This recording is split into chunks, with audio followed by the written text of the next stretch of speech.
അപ്പോൾ നമ്മുടെ 2 ഓസ്കാർ മരിച്ചു പോയിക്കാണ്. അപ്പോൾ ഒരു ടൈഗറും ഒരു ആൽബിനോയാണ് മരിച്ചു പോയിരുന്നത്.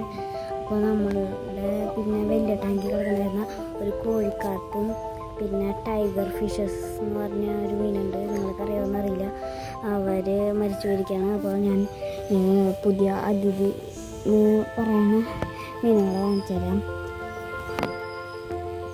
അവിടെ കൂബാണ്ടാണ് നമ്മുടെ ആൽബിനോ കാറ്റ് ഫിഷ് അല്ലെങ്കിൽ സ്പോട്ടഡ് കാറ്റ് ഫിഷ്. നമ്മൾ ഗൗരാണ് വാങ്ങിച്ചിട്ടുണ്ട്. പിന്നെ നമ്മുടെ ഫുൾ ബ്ലാക്ക് മരിച്ചു പോയി. അപ്പോൾ നമ്മൾ അവിടെ പുതിയതായിട്ട് വാങ്ങിച്ചിട്ട് അവരെ കാണിച്ചു തരാം. പുതിയ ഗപ്പി. പിന്നെ ഇത് മോളുകളും സീബ്രയും ഉണ്ട്. അപ്പോൾ ഈ വീഡിയോ ഇഷ്ടപ്പെട്ടെങ്കിൽ ലൈക്ക് ചെയ്യുക, ഷെയർ ചെയ്യുക, സബ്സ്ക്രൈബ് ചെയ്യുക. ഇഷ്ടപ്പെട്ടില്ലെങ്കിൽ ഡിസ്ലൈക്ക് ചെയ്യുക. അപ്പോൾ എല്ലാവർക്കും ബൈ.